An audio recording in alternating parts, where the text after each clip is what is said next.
Hello guys, this is Syed Yawar Hasan और अभी आपने जो थंबनेल देखा, yes he is my client Rohit, जिसको मैंने 3 मंथ्स में ट्रांसफॉर्म करा है और उसने बहुत ही बढ़िया वेट लॉस करा है। अब इस वीडियो बनाने का जो पर्पस था वो यही था कि आप लोग ऐसी कोई गलती मत करना।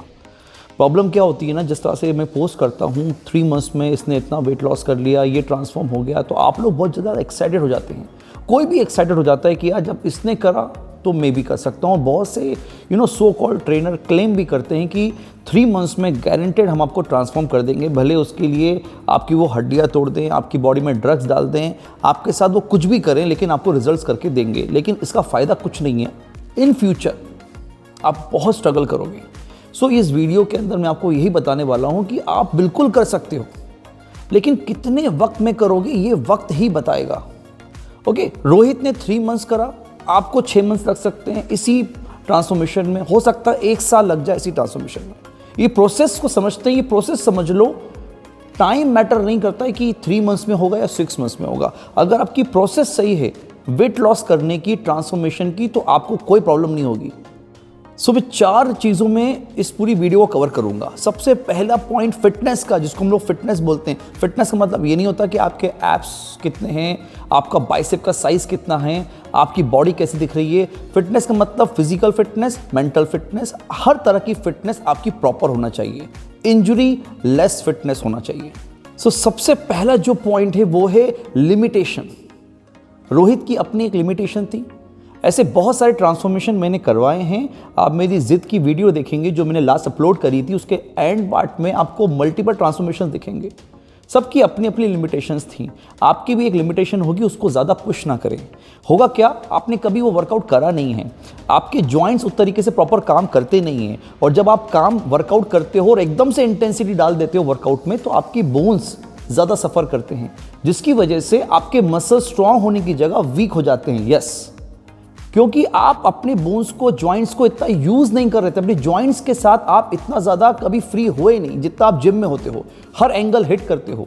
और उस कंडीशन में चूंकि आपने इंटेंसिटी एकदम से डाल दी, चूंकि आपको बहुत जल्दी रिजल्ट चाहिए थे, आपके मसल स्ट्रांग होने की जगह और वीक हो जाएंगे, क्योंकि सारा लोड तो जॉइंट्स ले रहा है, सारा सफ़र तो जॉइंट्स कर रहा है। सो अपनी लिमिटेशंस को पहचानो। कमियां हैं आप में बहुत सारी, तभी आप अनहेल्दी हुए हो, अनफिट हुए हो।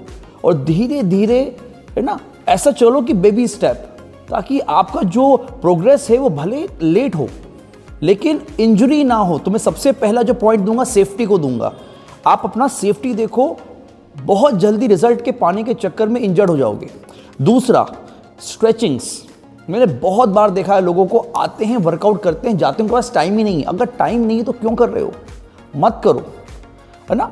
कम से कम 5 से 10 मिनट आपको स्ट्रेचिंग करनी है, वर्कआउट से पहले, वर्कआउट के बाद। 2 तरह की स्ट्रेचिंग होती है, स्टैटिक एंड डायनामिक। इसके लिए मैं एक अलग वीडियो बना दूंगा। आपको दोनों स्ट्रेचिंग्स करनी है, वर्कआउट से पहले डायनामिक, वर्कआउट के बाद स्टैटिक, जहां पर आप थोड़ा सा कार्डियो कर सकते हो, तो है ना, वार्म अप के लिए अपने जितने भी जॉइंट्स उसको फ्री कर सकते हो। जिस मसल को टारगेट कर रहे हो उस मसल के जो जॉइंट्स यूज होंगे, अगर आप शोल्डर को टारगेट कर रहे हो तो शोल्डर जॉइंट हो गया, एल्बो जॉइंट हो गया। ओके, आप बैक मसल टारगेट कर रहे हो तो आपका लोअर बैक हो गया, है ना, जॉइंट लीस जॉइंट हो गया। इन सबको फ्री करो, इतना फ्री करो कि जब आप वर्कआउट करो तो उसमें से ऐसे पॉपिंग साउंड नहीं आना चाहिए। तो स्ट्रेचिंग वर्कआउट से पहले भी और स्ट्रेचिंग वर्कआउट के बाद भी बहुत ज़रूरी है। तीसरा, रेस्ट। आप रेस्ट क्यों नहीं दे रहे हो मसल को? मैंने कितने लोगों को देखा है, वो उनको आज जो वर्कआउट करा है, क्योंकि वो मसल उनका फेवरेट था, तो 2 दिन के बाद उनको फिर वो वर्कआउट करना है, 3 दिन के बाद उनको फिर वो वर्कआउट करना है।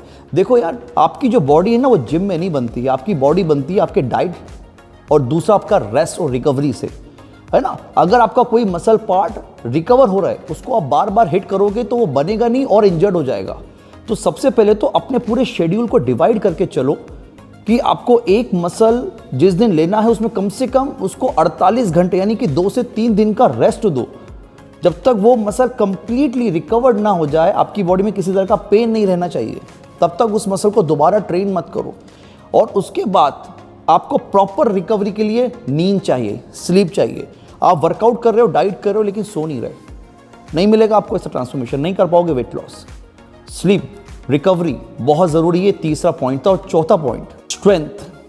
अब ये जो वर्ड आता है ना, जब हम वेट लॉस करते हैं, ये वेट लॉस के अंदर आदमी के दिमाग में एक ही चीज़ आती है, खाना खाना छोड़ दो, है ना, सिर्फ कार्डियो करो, भागो, पसीना निकालो, पानी जितना बॉडी में से निकालोगे आपका वजन कम होगा, और साथ साथ आपका बोन्स भी वीक होंगी, साथ साथ आपका मसल लॉस भी होगा, और एक टाइम के अंदर आके आप बेड रेस्ट पकड़ोगे, आपकी शक्ल अजीब सी हो जाएगी, दोनों आंखों के नीचे डार्क सर्कल दिखेंगे, और ऐसी फिटनेस को आप क्या बोलोगे मेरे को समझ में नहीं आता है ना। स्ट्रेंथ ट्रेनिंग सबसे इंपॉर्टेंट, आप जब जिम जाते हो तो सिर्फ वो सिर्फ स्ट्रेंथ ट्रेनिंग करने जाते हो। आप कार्डियो करो 10 मिनट 15 मिनट वार्म अप के लिए, वर्कआउट के बाद 10 मिनट डिप्लीट होने के लिए, बस, इससे ज़्यादा नहीं। अपना पूरा फोकस अपनी स्ट्रेंथ ट्रेनिंग पर दो। और स्ट्रेंथ ट्रेनिंग का मतलब ये नहीं कि आप ओवर ट्रेनिंग कर रहे हो। मैं बोलता हूँ आइडल 40 मिनट से लेकर 1 घंटे की ट्रेनिंग सफिशिएंट है, जिसमें स्ट्रेचिंग भी आ गया, जिसमें आपका कार्डियो भी आ गया और आपकी स्ट्रेंथ भी आ गई। और हफ्ते में 5 दिन, इससे ज़्यादा अपनी बॉडी को स्ट्रेंथ इतना ज़्यादा ट्रेन नहीं करना है। और जब जिम जा रहे हो तो 1 घंटा कार्डियो करके, 1 घंटा स्ट्रेंथ करके आप क्या हासिल करोगे मेरे को समझ में नहीं आता। तो सबसे पहले ध्यान रखो कि आपके पास एक गोल होना चाहिए। मेरा गोल ये है कि मुझे अपनी बॉडी में चेंजेस, अपीयरेंस चेंजेस चाहिए, ना कि वो वेट फिगर मेरे को अभी 100 किलो से 80 किलो होना है, 80 से 60 होना है। इसके लिए आप बिल्कुल भूखे रह के और पता नहीं क्या करके बस वेट लॉस करने के पीछे पड़ जाते हो, और एट द एंड रिजल्ट होता क्या है, जब आप जिम छोड़ते हो तो वापस पुट ऑन हो जाता है वेट। सो मसल गेन करो, फिगर पे मत जाओ कि वो नंबर फिगर क्या आ रहा है, अपने इंचेस पे जाओ, अपने अपीयरेंस पे जाओ, ओवरऑल मसल ग्रोथ करो, चाहे वो फीमेल हो या मेल हो, आपको बहुत अच्छे रिजल्ट्स मिलेंगे। कोई आप जाते हो ना किसी के पास, तो first impression is the last impression. वो आपसे ये नहीं पूछ रहा कि आपका वजन कितना है, आप 80 किलो के दिख रहे हो या 90 किलो के दिख रहे हो, आपका जो अपीयरेंस है ना वही आपका सब कुछ है। और उसके लिए आपको मसल ट्रेनिंग करनी पड़ेगी, यानी कि स्ट्रेंथ ट्रेनिंग करनी पड़ेगी। सो ये सारी चीज़ें मिलकर रोहित ने इतना ट्रांसफॉर्मेशन करा है, वज़न के साथ भी, मसल के साथ भी। और ऐसे जितने भी ट्रांसफॉर्मेशन मेरे क्लाइंट्स के मैंने करवाए हैं, किसी के 6 मंथ्स में, किसी के 1 ईयर में, किसी को 3 साल भी लगे हैं, लेकिन एक प्रोसेस के साथ। तो मैं छोटा सा आपको बता देता हूँ दोबारा से कि सबसे पहले सेफ्टी रखो, अपनी लिमिटेशंस को पहचानो और उसके हिसाब से वर्कआउट करो, ना कि किसी को देखकर वर्कआउट करो। दूसरी चीज़, स्ट्रेचिंग्स पे ध्यान दो। आप जितना स्ट्रेच करोगे आपकी बॉडी उतनी इंजरी फ्री रहेगी। तीसरा, आप अपने रेस्ट पर ध्यान दो। आपका रेस्ट कैसा है ध्यान रखो। मैं फिर बोलूँगा, बॉडी रेस्ट और डाइट से ही बनती है, रिकवरी से बनती है।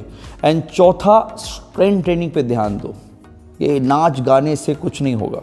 सो आप भी एक ट्रांसफॉर्मेशन गोल बनाएं। वो गोल की जो टाइम पीरियड है ना, उसे फिक्स मत करो, वो खुद टाइम फिक्स कर देगा कि आपको कितने टाइम में, किस वक्त में आपको ट्रांसफॉर्मेशन मिलेगा। वो वक्त पे छोड़ दो, आप सिर्फ प्रोसेस को फॉलो करें।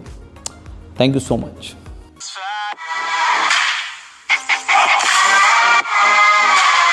Caught in the crossfire.